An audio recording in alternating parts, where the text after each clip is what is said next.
Hello, welcome everybody. Good evening, and thank you for being here. Welcome to the Norwich Bookstore. For those of you who haven't been here before or are returning after a long time, my name is Sam. I'm one of the co-owners of this store, relatively recent co-owners. And on behalf of all of us here, I just want to welcome you in from the slight cold. Now that we've gone through the past weekend, we can handle anything.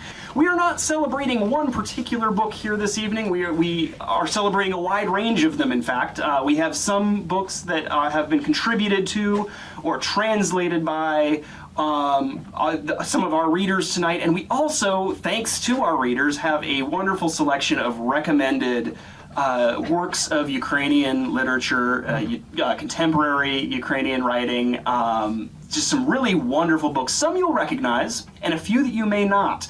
So I encourage you, if you love what you hear tonight, to head on back to the cash register where my partner Emma is hanging out and check out what we've got there. And if you're so moved, please do pick up a book.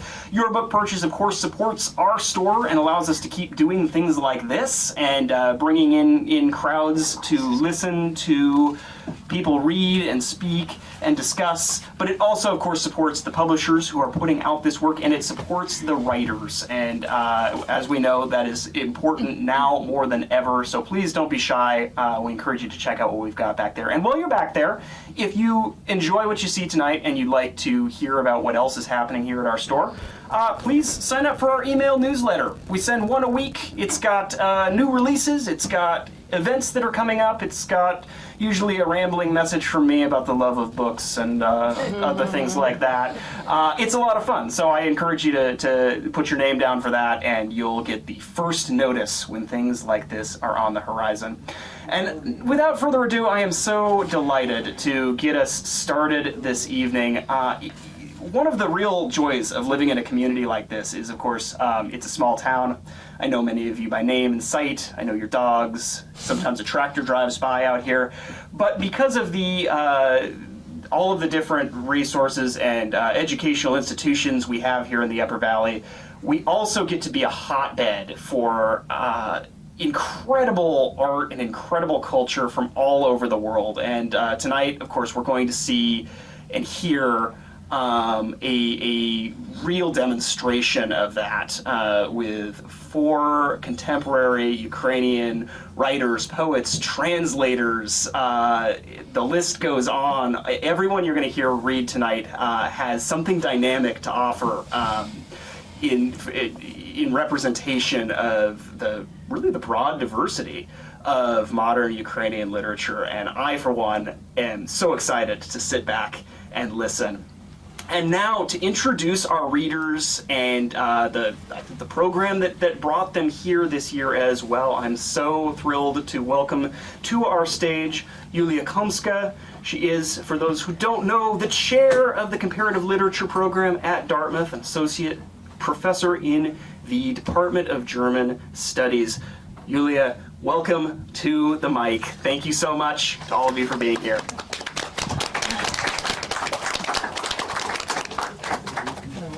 Thank you so much to Sam for organizing this together with us, and thank you all of you for coming.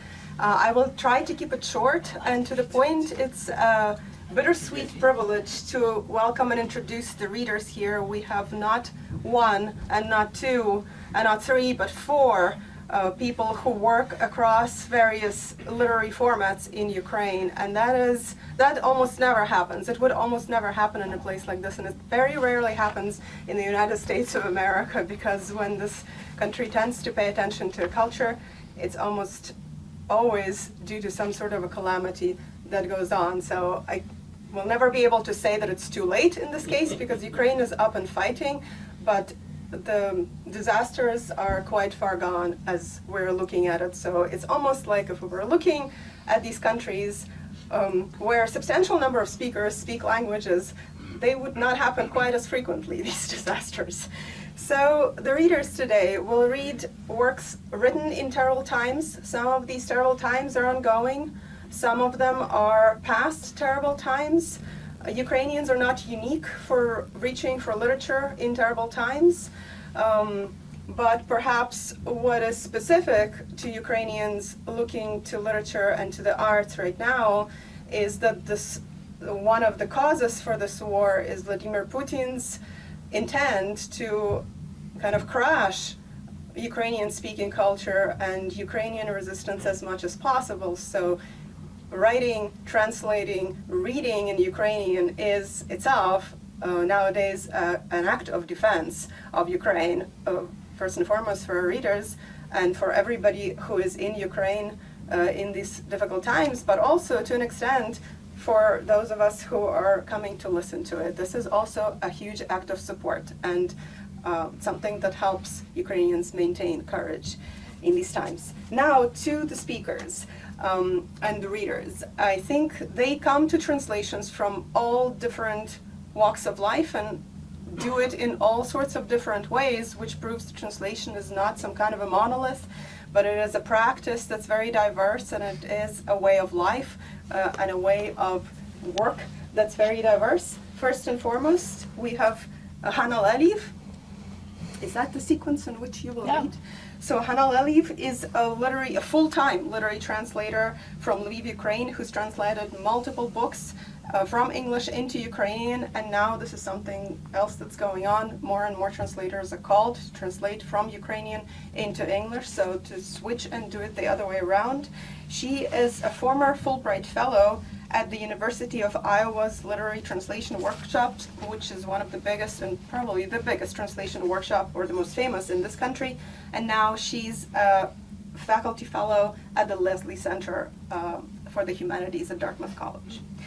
Then we have Lada Kolomiyets, who is a Doctor of Philology in Translation Studies and full professor at the Department of Translation Theory and Practice at the Shevchenko National University of Kyiv.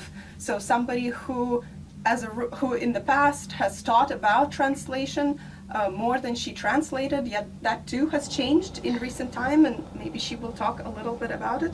Currently she's a Harris visiting professor at Dartmouth College, and it is my huge pleasure to have these colleagues this year.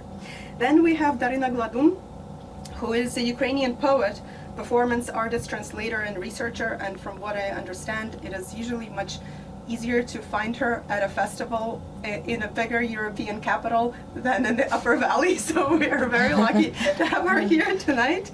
She's award-winning author of 3 books of poetry, so primarily a poet and a translator. She might explain how she comes to translation. Her poems have been translated into 25 languages, so somebody who's also extensively translated herself. And then finally, last but not least for sure, we have Veronika Yadukha, who is an art curator of Ukraine's annual literary and translation festival, Translatorium. So somebody who is kind of an organizer of the translation community in Ukraine and a member of Verbatia, a collaborative translation group. And currently she's a Ukrainian student in the comparative literature program at Dartmouth College, getting her master's degree. And the kind of translation that interests her, not exclusively, but very prominently, is translation from one medium into another. So here we have people who work with language, who work with translation as a community building activity, and also work with translation across different mediums. And I now give the floor to them. Please help me welcome them. Good evening, everyone. It's a big pleasure to be here tonight, and really incredible to see so many people here with us, and thank you for hosting us. Today I will read a selection of poetry by an emerging Ukrainian poet, Artur Dronь. Artur is in his early 20s, and I met him when he was working at the Old Lion Publishing House in Lviv, in the city where I live in Ukraine. He was organizing events and doing publicity, but after the war started, the large-scale invasion started in February, Artur signed up to the army, and he's now fighting in the front line. When I texted him last week and I asked for his permission to read his poetry here tonight, he was very excited, and he was really happy that I will read his texts here for you. And he also said that it's been one of his dreams to see his poems translated into many different languages. So it's also my big pleasure and honor to help make his dream come true, at least in one language. So I will start with the longest poem and then go to shorter pieces. The first letter to the Corinthians. Love is patient, love is kind. It is not jealous, is not pompous. Love is terrified like a beast, but it perseveres. Love could give up and abandon it all, but it perseveres. Sometimes love has gunshot wounds to its legs, or bullet fragments lodged in them. Tourniquets squeeze love's legs, or it has no legs anymore. Then love's friends carry love. Love digs trenches and lives in them. It gnaws ice from the bottle cut in half when it gets thirsty at -4. Love takes up combat duty, gets into position with hernias, fevers, prostatitis, with blast injuries, asthmas and allergies, with a high probability of not making it back, with thoughts about the most significant one. It bears all things, believes all things, hopes all things, endures all things. Love can distinguish by ear the shots of rocket launchers, the strike of mortar shells, and the movement of tanks. Love's eyes hurt when it stares into the thermal imager for too long. Love wakes up at night when the mice in the dugout crawl under its filled coat. Sometimes love vomits for long in the trees after a heavy combat. Every now and then it closes the eyes of its friends. Love wraps them up in sleeping bags and carries them away. Love never fails. But where there are prophecies, they will cease. Where there are tongues, they will be stilled. Where there is knowledge, it will pass away. For sometimes the shelling is over, and friends close love's eyes, wrap it up in a sleeping bag, and carry it away. And then it passes to the living. The mother. You shall now become a man of rock, a solid and sturdy man, slightly chipped. As I always told you, not a stone of stumbling, not a cornerstone, but a rock that river won't cut through. Now both of us know there are no vacations from war, only farewells. May each of us who added to your tears also add firmness to your body of rock. It's not a farewell, but let me tell you this.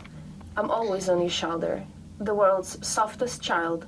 From now on, you are a rock. Amen.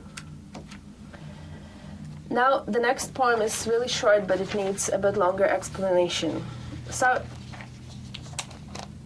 in Ukraine, over the past year, we've been talking a lot about when should we celebrate Christmas, whether it's on December the 25th or it's on January the 7th. And this question has taken on a political dimension because, as you know, Christmas is celebrated on January the 7th only by a handful of countries in the world, Russia included. So the move to December the 25th is also kind of political move away from Russia, and many people have shifted this year.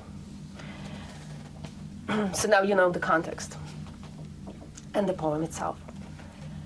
We argued yet again when we shall welcome you. But you know, Bethlehem was shelled and bombed both on the 25th and the 7th. There is no manger, no lamps, no maternity home, no nursery, no playground. When you grow up and start talking, please ask your mom to tell my mom how she should survive it all.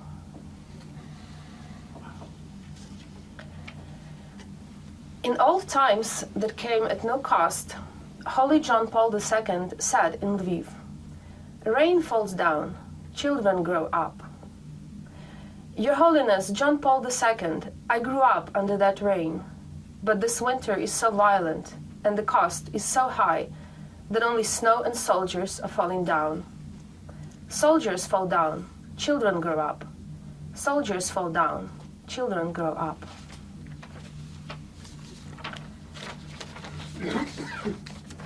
The title of the next poem is the Izium Eucharist. Izium is a town in Kharkiv region, which was occupied by Russia, and after the town was liberated, a mass grave with over 400 bodies was discovered. These are our bodies, which are given up for us, but no sins shall be forgiven. These are our bodies that give up so easily when being pulled from the ground. These are our woods and our crosses here, and these are the bodies which are given up for us only. Now you can see clearly, we are just like your son, but no sins shall be forgiven. Look, the same bones emerge, the same blood and water, but no sins shall be forgiven. Listen, the same scream, the same silence. That's what the Isium Eucharist looks like.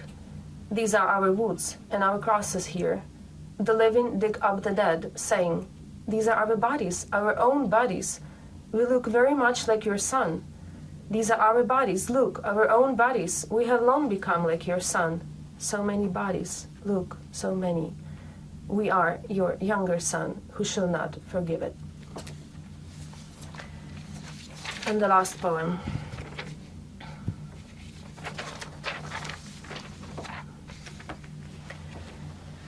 When we take off our bulletproof vests, helmets, felt jackets, soft shawls and gloves, and eat tangerines next to the makeshift stove resembling children, I sometimes think that you are in the room next door. In the village, a local woman said to her child, "Come on, mommy's little boy." But each of us looked back. Thank you.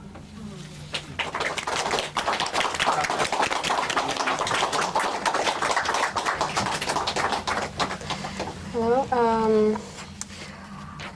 I'm here as a poet, but I'm also a translator.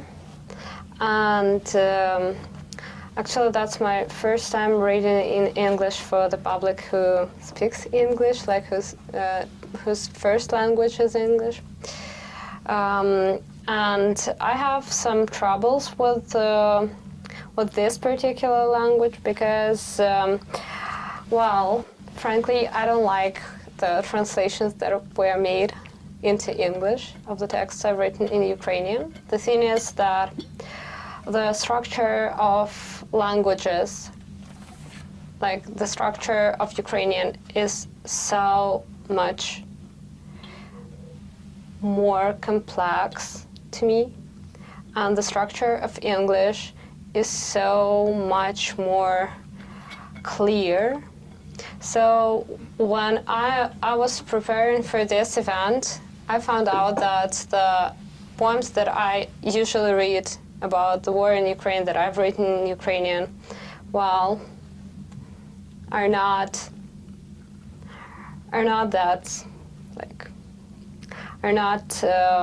translated the way I'd like them to be. That's why today I'm reading you some new poems written here in Norwich in 2022. They're written in English. That's why I doubt that they will sound much better than the translations I don't like.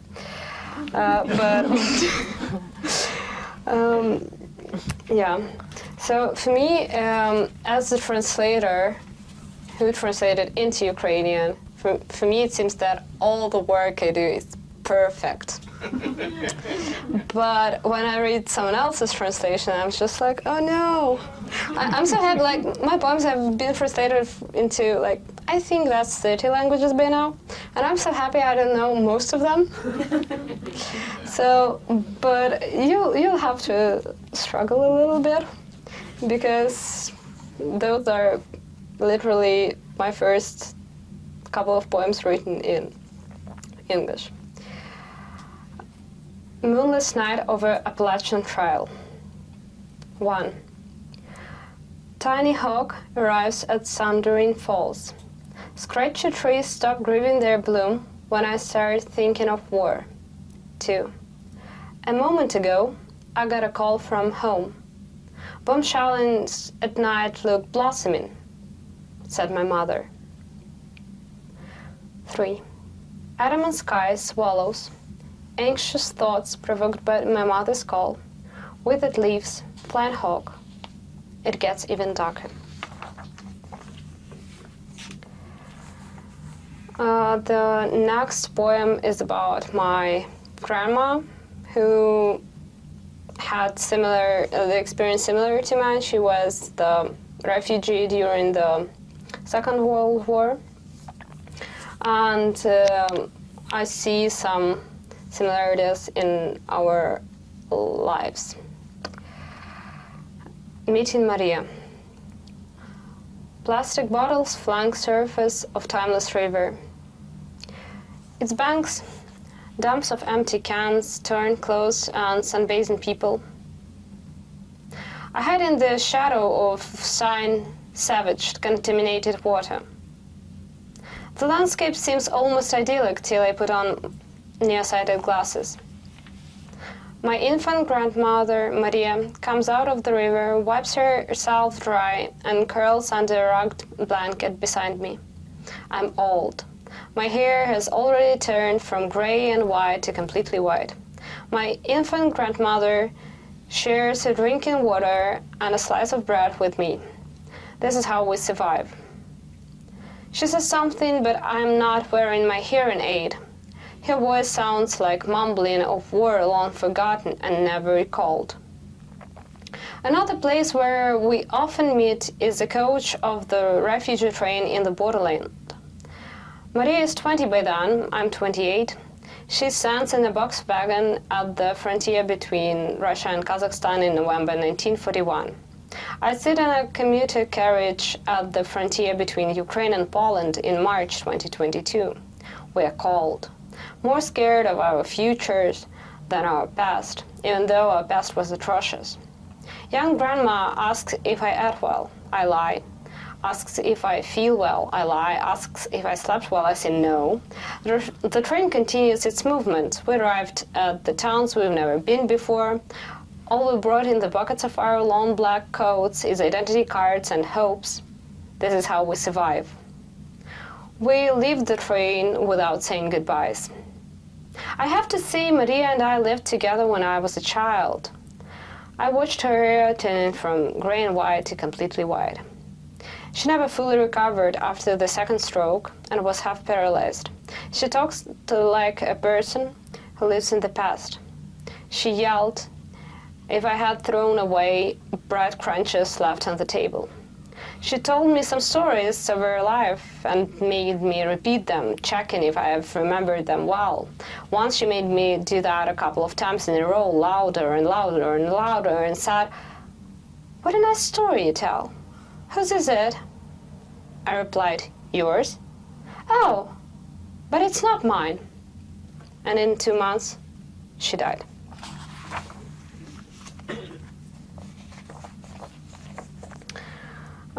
The next poem is called Peace Now.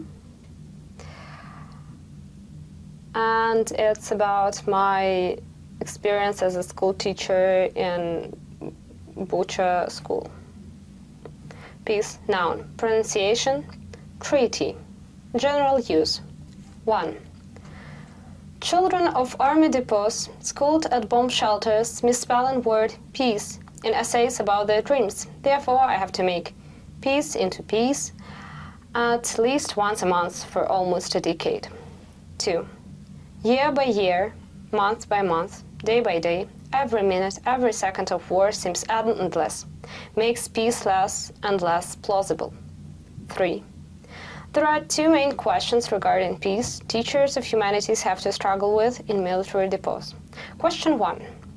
How to protect children who have never seen peace from an outdated concept they have learned from books once the treaty is signed. Question 2. How to protect our own memories of peace from the retouch of despair. When the peace was announced, I could almost appreciate nice spring weather, flowery dress, and heels on my way to school. But I could feel sharp fragments of war where the clothes was touching my skin till the last of my days.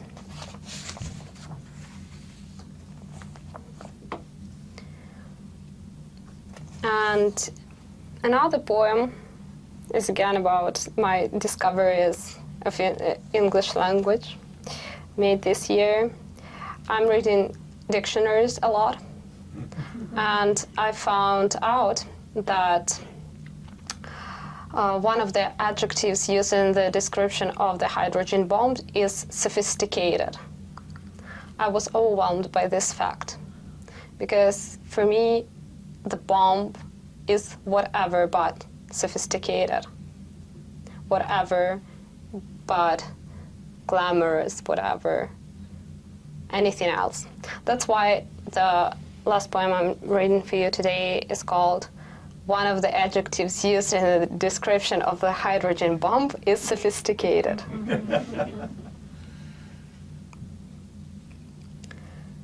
Elegant still surface, and the content of it is the end of the world. Like the content of an empty shell is an ocean. If you could put it to your ear, what would you hear? Thank you. Good evening. I would like to start with the poetry of Grigory Kochur, Ukrainian famous translator who knew 33 languages and translated from many of them, actually from 33 languages. Right. The collection of poetry I translated together with my friend from the United States, Svetlana Bujak-Jones, is known as the INTA Notebook. It consists of 27 poems written by the Ukrainian dissident poet translator Grigory Kochur, whom I mentioned during his incarceration in Soviet prison and labor camps. These poems were not permitted to appear in print until 1989. When Kochur was awarded the National Union of Writers Prize, the highest prize, for his book of translations, the Echo Vidlunya. The polyglot translator, literary scholar and public figure, Grigory Kochur, who spent 10 years in Soviet labor camps. He was incarcerated, as I said. He played a highly influential role in the formation of the Ukrainian School of Translation in the post-World War II period. Soviet authorities considered Kochur and his wife Irina Voronovich enemies of the people and sentenced them to 10 years in correctional labor camps from 1943 to 1953, and 5 years of deprivation of rights. Not many people know about these 5 years following the 10-year imprisonment. So this is under Article 58 of the Criminal Code of the Ukrainian SSR. The couple, I mean Grigory and Irina, were separated.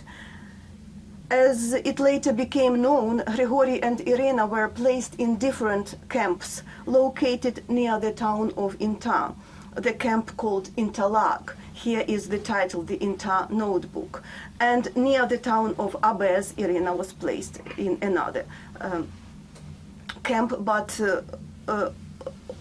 they both located in the Komi Republic of Russia, where the average annual temperature is about 25 degrees centigrade in winter and around the year, and in winter it drops to negative minus 40 degrees Fahrenheit and lower.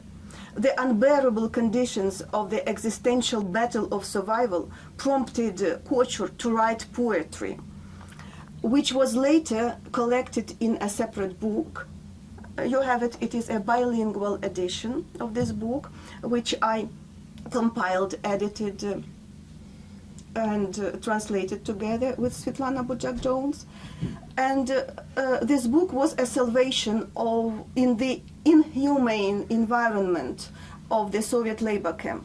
Therefore, when Kochur was once asked why he had written poetry in prison and in the forced labor camp without a single verse appearing later after his release, he replied briefly and crossly, there was no need. What do you think he meant by no need? Another explanation, let me quote from Kochur, an extended quotation. I was then on a knife edge between life and death. I was certain that I would never get out from there, never would see the light of a free dawn. And that is why I wanted to leave something behind me, my pain, my hope, my understanding, and my view of the world. So poetry for him was at the edge. By need, he meant an ultimate strain of all the psychological strength of an individual. And let me read out from this 27-poem collection, the ultimate poem in my translation, addressed to his wife. If you still remember me, if you still remember me, wake up in the night, step outside and glance at the celestial sphere. And if the sky is clear, the stardust will fill the whole expanse of the twinkling cosmic dome. Find the Big Dipper constellation among the stars. Take a good look at it while greeting it with a smile. Its shining asters may be seen from so many places, as well as they are seen from where I am this night. It may be for real, or I may be dreaming. I never seem to be able to figure out which is which. The silvery Auriga charioteer brings to me the scintillating reflections of your sparkling eyes. Even though there may be a chasm and woes separating us, even though the earthly storms may have swept us apart, whenever I look up into the Big Dipper's bright stars, I have a consolation. There is a stellar greeting from you. Thank you. And I will, it's not all that I wanted to read for today. I'm compiling an anthology of Ukrainian women's poetry after February 24. And I would start with a poem by Svetlana Diduch-Romanenko, a young poet. We were told, export only the most valuable, and we took our children out. However, all the children are ours now. Column, temporary displacement. In the customs declaration of war, the former exporter of bread is now the leader in the export of salt on the cheeks of Ukrainian women. We left our computers at home, but each of us is now a hard disk, data carrier, memory card for hundreds of terabytes, which cannot be formatted by daily bombardment. We are witnesses of war crimes. Install protection program, accept the terms of confidentiality. Your data will be shared with the whole world. Agree. Be strong. Be strong. Be strong. Grandma, did you want your granddaughter to be strong when you invented only the happy endings for your fairy tales? I regret the white dress the most, in which I was happy. The sky covered with chestnut blossoms, the air defense of my peaceful life. White phosphorus, hell frameworks, fireworks, 100 shades of a white turning red and black, the flag of my country's pain. In the jacket pocket a chestnut, surprise greeting from home. We were told, export only the most valuable. But how to take out 3,548 square kilometers of love if I didn't take out even one white dress? Column, permanent return. And I would also like to read from Halina Kruk, a renowned poet from Kharkiv, member of the Pen Club. I return in the bus of quiet children, silent mothers, among the clutches of winter clothes from distant lands, where they were unhappy but safe, sad, looking back, where every night they waited for transfer to their stations, and wanting desperately to meet anybody, at least someone, who would confirm that their cities still existed, that all of this is not a fiction, a house drawn by kids under the sun, because everyone knows how to draw the sun. But to draw the house, not everyone knows how. But to draw a dad or a mom, not everyone can. It will take us a long time to regain the pre-war knowledge and skills, even longer than the way home from various countries, longer than it takes to forget the sound of explosions, the scream of someone dying, an empty water bottle, one for all of us hiding in that basement, shared with those who remained there forever. A boy draws a cat without a leg, and the people who did not come out, and himself he silently draws with a red felt-tip pen. The red screams for everyone, and the black buries everyone who did not come out. The bus is taking us home through the night, in spite of the memory of roadside, regardless of our fear that no city or home is anymore there. And one more, if you allow. All you can do is to say a prayer. Death may happen to make an error, not recognizing who is hers. Here she goes, along the field paths. Her heart is rock-dry, congealed in hardness, her sickle dulled. Unbridled grasshoppers are choring up, and summer unlocks the safety belts. But do not let this beguile you. Don't be lulled by the aroma of rustling herbs, by the abyss of sky, and above the shadow a bird striving up and up. Those shadows and silences in the steppes are brief. Snuggle your body into the land you love. Relieved, pass she goes, does not see, gone. Let there be someone to beg for you from death. Let a wounded grasshopper carry you away. Let it bring you alive. In the blazing summer, it crawled out of a glow to those clean waters and wild grass unmowed, having lived through everything there. And one more from this poet, actually one of the recent poems of hers. And Jesus went up to the Mount of Olives. And Jesus went up to the Mount of Olives. In the town of Bucha, in the town of Irpin, in the urban village of Hostomel, in the village of Motyzhin, in the urban village of Borodyanka, in the city of Chernihiv, in the city of Kharkiv, in the long-suffering city of Mariupol, and asked God the Father, let this cup run out on me. Crucified on a pectoral cross from the breast of an unidentified body, Anno Domini 2022, in a heartless world, heaven and earth are passing by. And if you allow just one more poem by another Kharkiv woman poet who stays in Kharkiv now. She is very talented, Natalka Marinchak. And her famous poem, instead of the Bibles and Psalters, we hold our telephones. They reveal to us all the signposts and all the roadblocks. And we pray, clutching in the fist a piece of plastic and metal, muffling our hypogen groans and recollections in the middle of brushwood days. Instead of bread and wine, we long for hardtack and clean water. Save me and my freedom from every corner, from every scaffold, from every phone.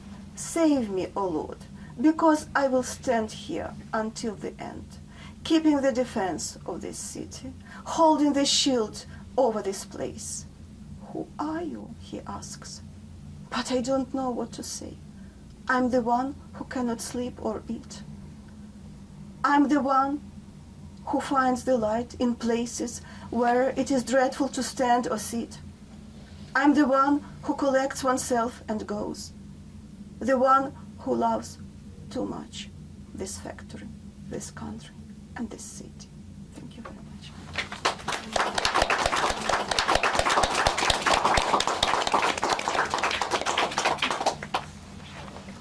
Good evening. Thank you so much for having us today. It's a pleasure to be here. I will read poems of Ukrainian poet, translator, journalist, film director, and a soldier. His name is Maxim Lezhov. Since the beginning of the full-scale invasion, he served in the volunteer battalion Free Ukraine. It is a thematic collection of haikus he's writing, and it is united by a topic of war, started from the Maidan throughout the 8-year war in the east of Ukraine to the current full-scale Russian-Ukrainian war. During this time, the poet evolved from a citizen and activist to a volunteer, eventually ending up as a soldier on the front lines. These are Japanese 3-line poems in Ukrainian, autobiographical, military, activist, existential, intimate, absurd, and dark humor themes. Maidan and Revolution of Dignity, 8-year Russian-Ukrainian war, full-scale Russian invasion. Here occurs his war experience in haikus. This is the poetry of observing and noticing. Haiku makes it possible to capture a great message, a complicated subject, in a few words. It is interesting that Max chose this form for his poems. The war in Ukraine has divided our lives into before and after. Moreover, the war changed our sense of time. Hours and days became very long, endless. We even say metaphorically that the day, February 24, when the full-scale invasion began, continued for us in April, in August, in September, and we still carry the feeling of February 24th today. Our conversations have become short. We say a word or a sentence and immediately understand the whole complex of events that are invisibly hidden behind it. We ask each other briefly, "How are you?" And we understand that this question means caring and readiness to help. Max haiku contains many codes of our new reality. I will read explanations for some of the poems. And the poems were translated by my colleague, Ukrainian translator Tanya Rodionova. And I will also read both the Ukrainian original and English translation. War haiku, Max Lejov. У роті тигра так тепло, темно, тихо, у роті тигра.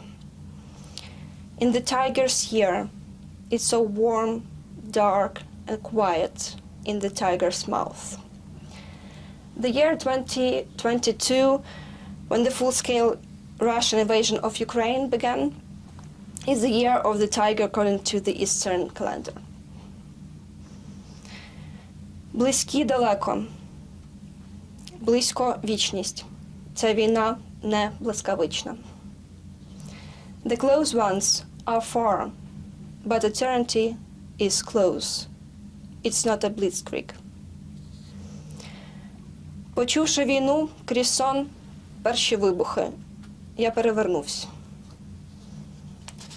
I woke up to hear the war first explosions, and I rolled over again. Unfortunately, over the past year, Ukrainians have adapted to the manifestations of war in their everyday lives. When people hear explosions, they don't always run to a bomb shelter. For a large part of the country's population, the sounds of explosions have become a terrifying routine. Ми сходили по передбачення сільпо. Слава ППО. We went to the store to get our predictions, hence, thanks our air defense. Сільпо is a popular chain of Ukrainian supermarkets. One of the features of Сільпо is that customers receive a receipt on which, after listing all the goods purchased, they can read a random and usually funny prediction. Going to Сільпо and reading predictions on a receipt is a common routine for many Ukrainians, but now they can have it only thanks to the work of the Ukrainian Air Defense Forces. Русофобія є ані хворобою, ані розладом. Russophobia is neither a heart disease nor a disorder. Палає в небі, гримить по всьому місту, гроза травнева. The sky is on fire, the city thunders and roars, these are just May storms. Лягаю спати до першої тривоги, не чищу зуби. When going to bed, I don't brush my teeth until the air raid siren. When people hear air raids, it means they need to leave their bed, home, work immediately and go to a safer place in their house or to a bomb shelter. People can spend more than 5 hours in the bomb shelter. Because of this, it is impossible to plan the day anyway. Здають склотару останні аватари на байрактари. The last avatars take the empty bottles back to buy Bayraktars. Since the beginning of the full-scale invasion, the Ukrainians have collectively raised funds for several unmanned combat aerial vehicles Bayraktar, and even managed to buy a satellite as well.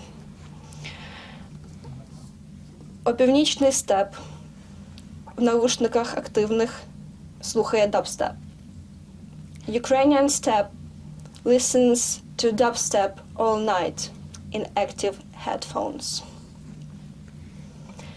Місяць до цвіту, 2 до зелених листків, весна депресна.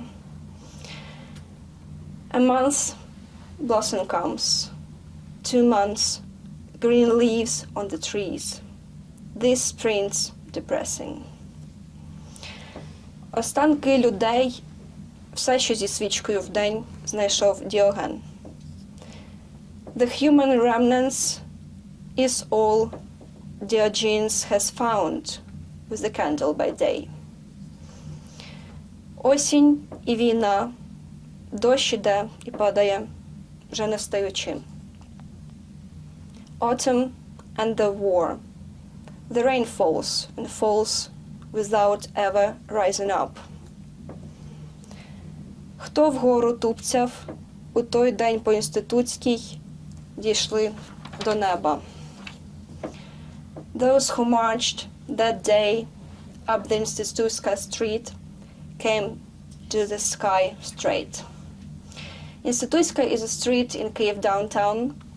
It became especially famous during the Maidan Revolution, the events on February 2014, and it was time when mass shootings of peaceful protesters took place on it. Світ уже не той, а дорога на той світ ще така, як слід. Life is no longer the same, but the way to the afterlife is fine. Безсмертних в роді не було, ніхто з війни не повернувся. No one was deathless in the family. No one came back from the war. Thank you. Thank you so much for your attention. And at this point, we would like to open up a conversation, and we will be happy to take your questions if you have any.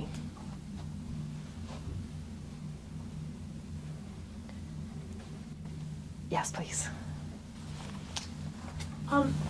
So there's many theories of translation, how one translates a poem. Do you translate it literally, or do you translate the feeling of the poem? And I'm wondering if the 4 of you agree on your theories of translation, or do you differ in your theories of translations? And how do you differ? And is that is that a good thing? So more different kinds of translations. Yeah, So what's your theory of translation? Yeah, that's a great question. And who would you like of us, the 4 of us, to answer it? Like everybody? Okay. Okay. Well, I can. Okay. I will start because I'm already standing here. So, well, for me, the most important thing in translating poetry is conveying the emotion right. And I find it crucial that if the reader of the Ukrainian cries when reading a poem or laughs when reading it, the reader of the translation is supposed to do the same.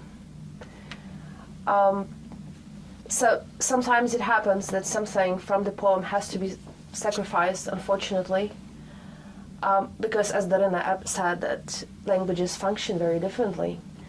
And sometimes some things are just untranslatable and you just have to sacrifice them, but you can compensate for them. And I'm not sure that a translator can ever be happy with what you have. You know, there is always room for improvement and a way to perfection. But for me personally, as long as a translation carries the emotions through, it's a good enough translation. And I will please would like to answer next. Yeah, this is a $64,000 question. There are different national traditions of translation. It's common knowledge, right? And for instance, Ukrainians like to rhyme poetry. But according to Vladimir Nabokov, rhyme rhymes with crime. So you shouldn't rhyme in English when you translate into English, because it is a crime. Yeah, I heard myself several times this very severe warning, you know, never rhyme in English translation, never do it. At the same time, there is a common knowledge that there is no translation without sacrifice. You should sacrifice. Just choose what you are ready to sacrifice. If it is rhyme, okay. If it is something else, for me, the most important thing is to hear the voice of the speaking persona, to render the voice intimately, to render the voice sincerely. This is the most important thing for me, to be able to speak by the voice of the speaking persona in the original poem.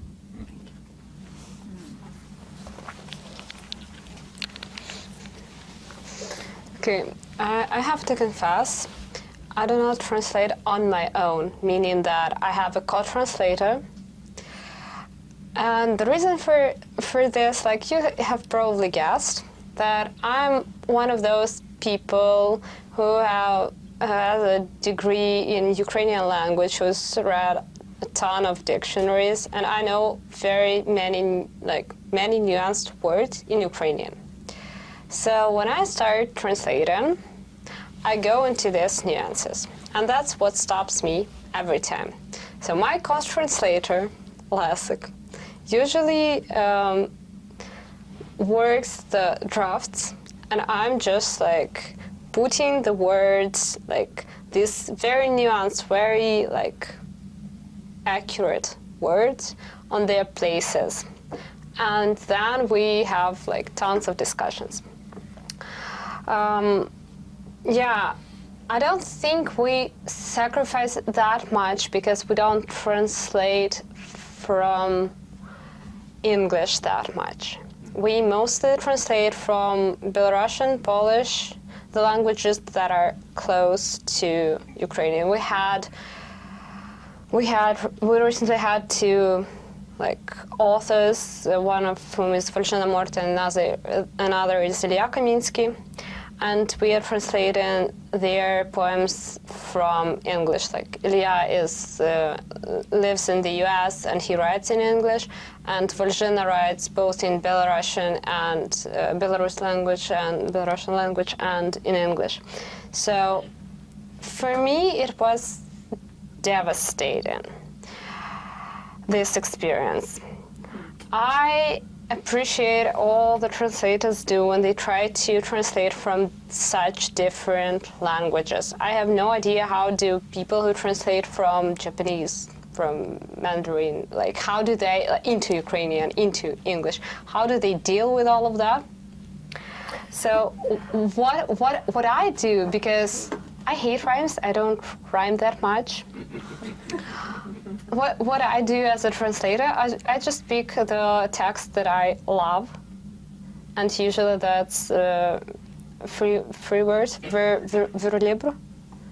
That's it. So I don't sacrifice rhyme because initially I don't translate rhymes, and yeah, we are doing our best, me and Leszek, to preserve the quality of the impact a poem makes on the reader. I hope we're definitely doing our best. I hope that's enough. And one more thing for me, because I'm a perfectionist, I don't translate anyone who is dead. Okay. The reason for it, that's very, no, it's not because of anything else, but the language. I speak the language which is contemporary to me.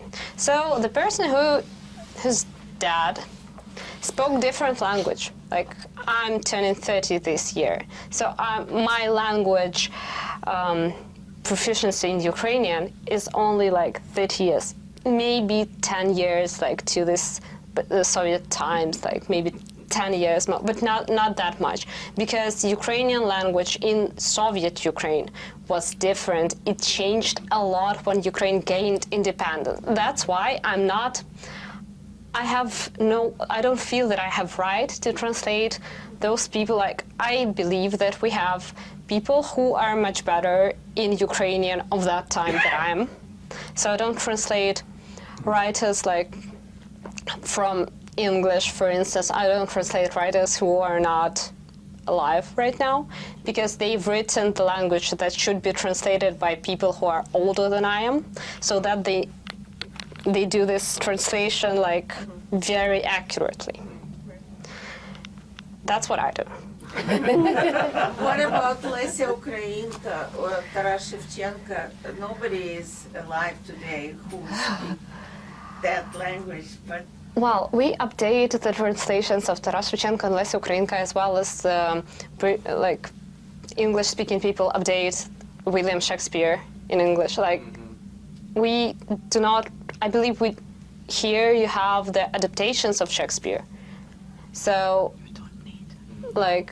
we have, we update the translations as well as we update the translations from Ukrainian, as well as we update translations into Ukrainian year by year to make it more accurate. But I don't do that because I'm not a professional. I believe that a doctor should do what a doctor was taught for, and I have a degree in Ukrainian language and literature, but in contemporary Ukrainian language. That's I have a very narrow point, and here I stand and here I stay. Yeah. There really is, from Shakespeare to Dickinson, a great deal of very good English lyric poetry that rhymes. Mm-hmm. But there was a great English poet named John Milton who severely attacked rhyme in heroic poetry. So he thought if it was an epic poem or a heroic poem, it should not rhyme, much against the grain of his age. But I wanted to actually ask Veronika a question. Please.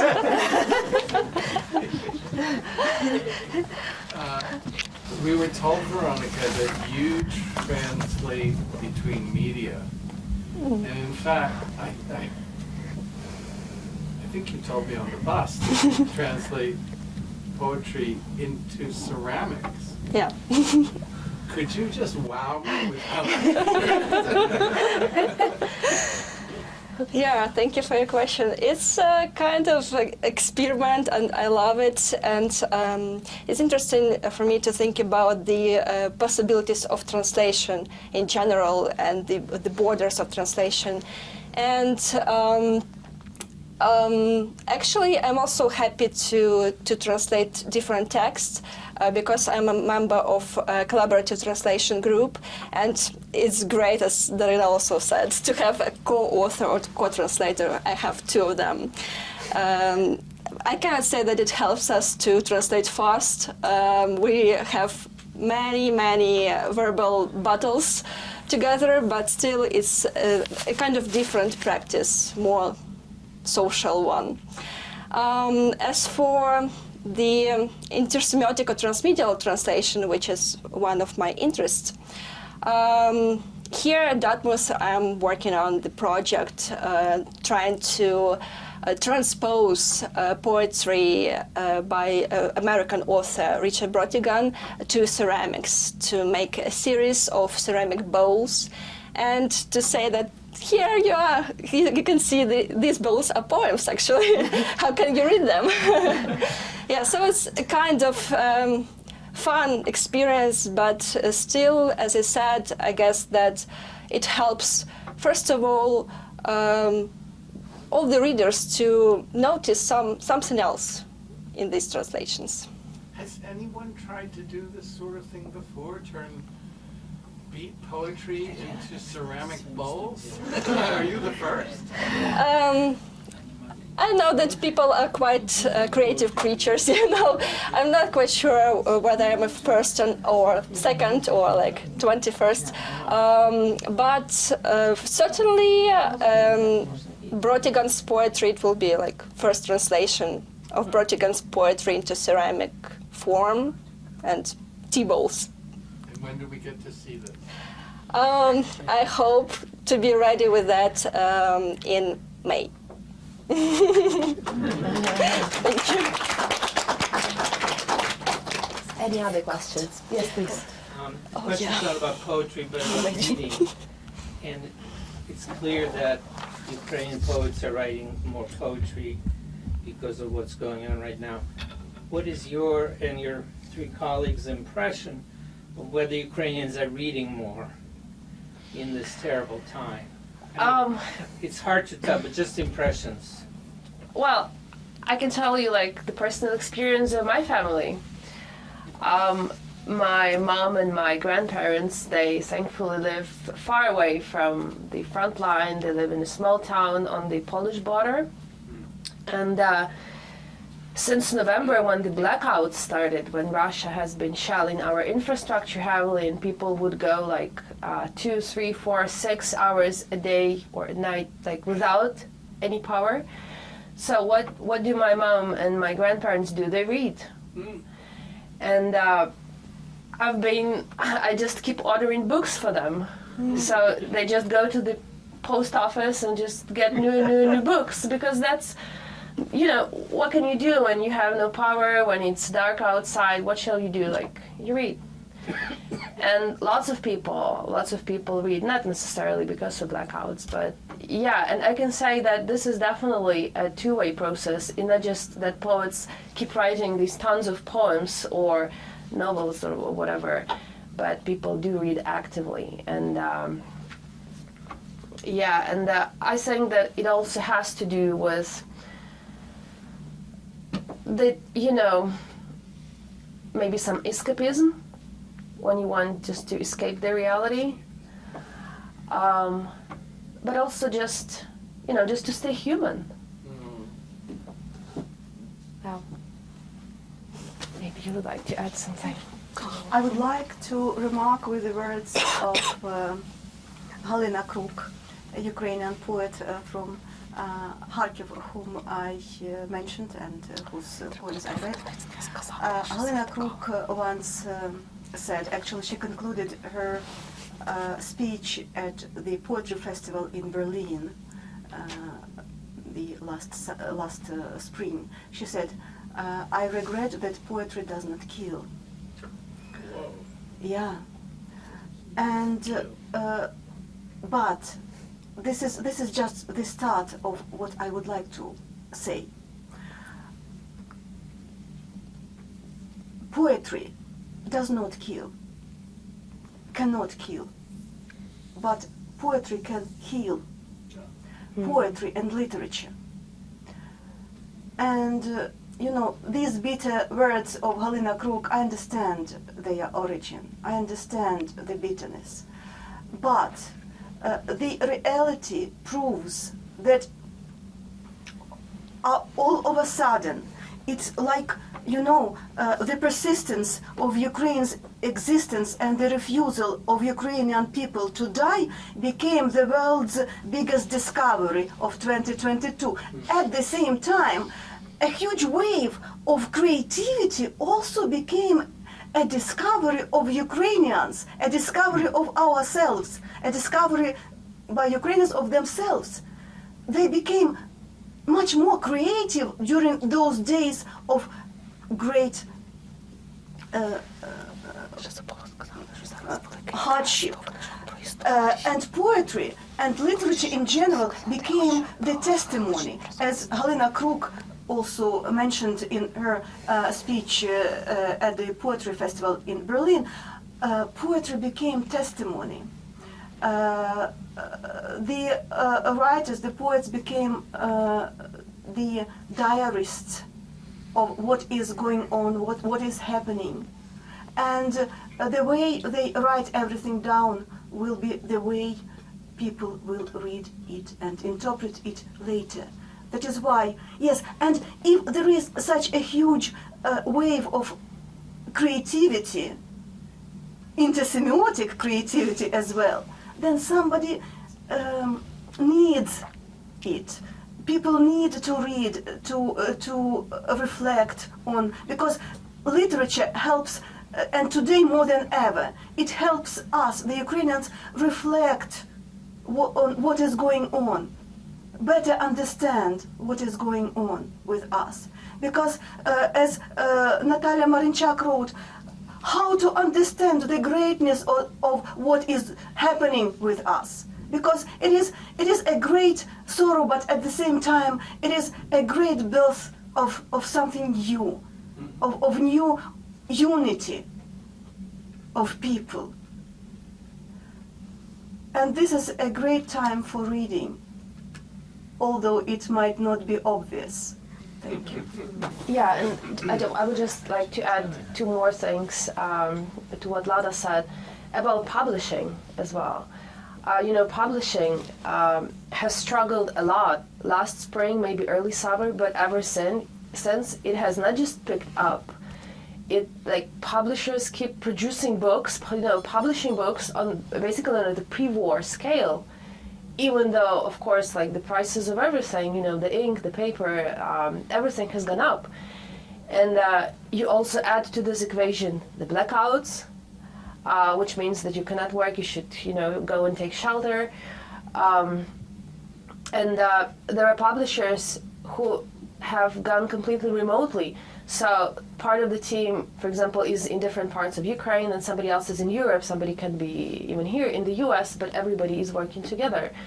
And one of the things that impressed personally me really much, so I was in Ukraine until September, and in March, my family and I, we went to our parents-in-law. They live in a village in the countryside. It was safer there. And I was scrolling Facebook, and I saw this publishing house from Kharkiv, and at that time, Kharkiv was pounded heavily every single day and night. The publisher was still in Kharkiv, and they published a new children's book. And it was the first book in 2022. So I immediately ordered it. But I thought that, okay, maybe now they are not in Kharkiv, maybe they are in a smaller town outside of Kharkiv. But then when I took the parcel from the post and I saw the receipt, they were in Kharkiv and they did that book. And it was incredible, even for me, living in Ukraine. And this is the resilience of publishing now. Yeah. Please. A lot of Ukrainians speak Russian, and I understand that a lot of Russian-speaking Ukrainians are working hard at learning better Ukrainian. So how does that figure in? Are you finding that all the poets you're translating are from Ukrainian, or some of them, Ukrainians that speak Russian? How is that working? So yeah, that's a good question, and I can immediately say that we do have many writers who used to write in Russian, Ukrainian writers who used to write in Russian before February 24, but then they shifted only to Ukrainian. For example, we have Shevchenko, who is from Donetsk, and then in 2014 he was forced to move to Kyiv, and now he said that I just cannot write in Russian anymore, and he taught himself Ukrainian, and he wrote a novel in Ukrainian, and he doesn't even speak Ukrainian, in family so made this radical shift, and there are many writers like him. Well, personally, I don't speak Russian. Well, I can speak Russian, but I don't speak Russian, and I never translate from Russian poets or Russian writers. I translate only from Ukrainian. But maybe someone else would like to add to that. It's quite exhaustive, I guess.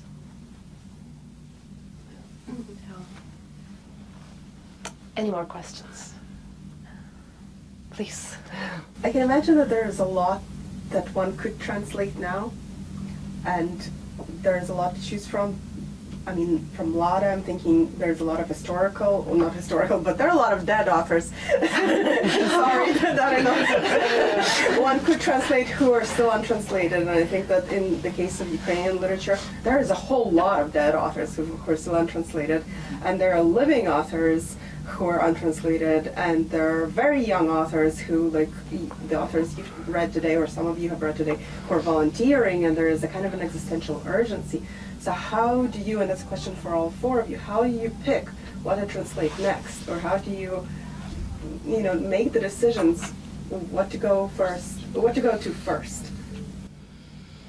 Yeah, that's a really good question. As I'm standing here, I will answer it first then. Well, I just choose the texts that I personally like, and many of the poets that I've been translating are my friends as well. For example, I've been translating poetry by Daryna Gladun. She's a very well-established writer and poet and volunteer based in Lviv, and she's also my friend. So I'm very happy to, work with her poetry. But the same with Artur. So I know Artur from I've been working with him, collaborating with him when he was working at the online publishing house, and then when I see his poetry and it speaks to me, and I feel that I want to do it, and I do it. Sometimes people will come to me and say, we need this, could you translate this poem, we need it for a reading. And if their poem resonates with me, if I feel like I can do it, then I take it too, yeah. May I quickly respond from here. This is a very interesting question, which requires, self-analysis, and without any, hint on comparing myself with Vladimir Nabokov, who followed his passion while translating Eugen Onegin into English. I should confess, me too, I also follow my passion, my scholastic passion. When I'm excited about the author, Ukrainian author, one particular author, or a group of people whom I like, women from Kharkiv, whom I translate now intensely, I just imply all my soul into and put it into my work, and it works. Passion works. But probably just for me. The thing is that I translate into Ukrainian. I don't translate. I tried. I did my best. I failed. I didn't fail. I published a couple of translations into English. I've spent probably a couple of weeks per poem, to translate that into English. That's why I don't do that. But right now, with translations into Ukrainian, it's even more, the question is even bigger, because what do you feel accurate to the context right now? What do you tell people in whose country there is a war happening right now? And as a translator, I pick like we've picked with Leszek Kamiński, partially because he's from Odessa. Like he has the connection to Ukrainian context. And right now, I feel that we should underline the solidarity with Ukraine. Like, I think that Ukrainian people need to see this solidarity on multiple levels. That's why we translate, like me and Leszek, we translate Ilya, but we also translate some other writers who write something about Ukraine. So, who write the supportive text. I will confess, passion drives me a lot, but when it comes to political matter, well, I think that sometimes I pick the text that I'm not super excited about, but I know that it's important to show that this particular writer, this poet, shows solidarity with Ukraine. I think that right now, like, I'm translating from this political perspective more than from this passion. Like, I love the poem, let's translate it. Yeah, that's an ideal world.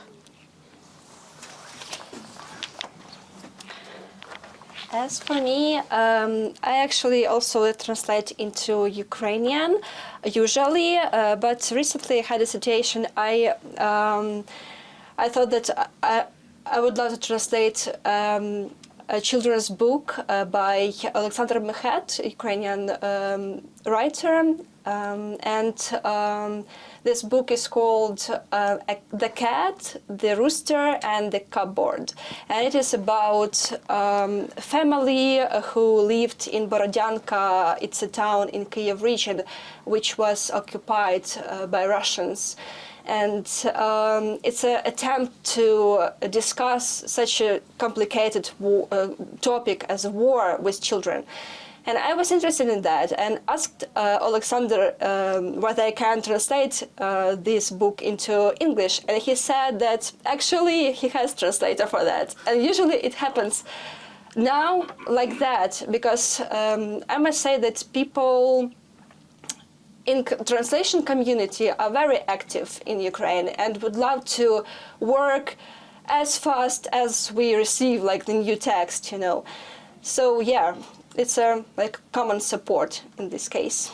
We can take one more question and we will be wrapping up, please. There's a substantial Ukrainian diaspora, of course, in Canada, US. Has there been any, in your opinion, strong, powerful poetry from that community? People who grew up in Canada or the States or South America, but still writing in Ukrainian. You mean like overall or just the war poetry? War poetry. That's a good question. It somehow catches me on the spot because I'm sure there are. Because Ukrainian community has been very active.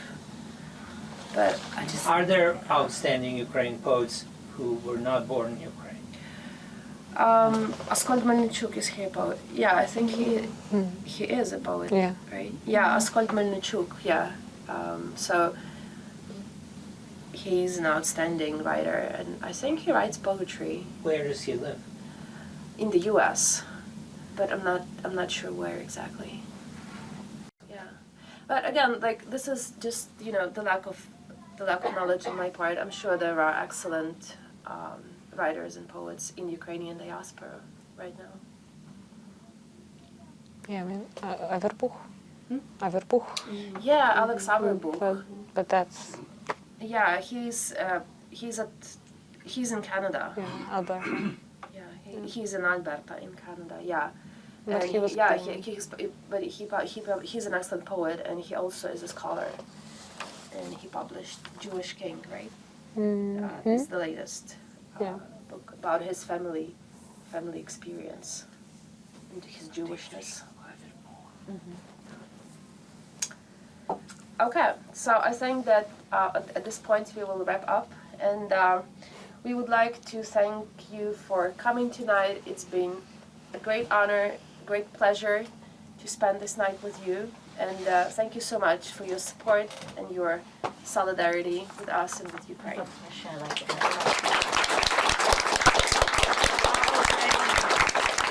welcome.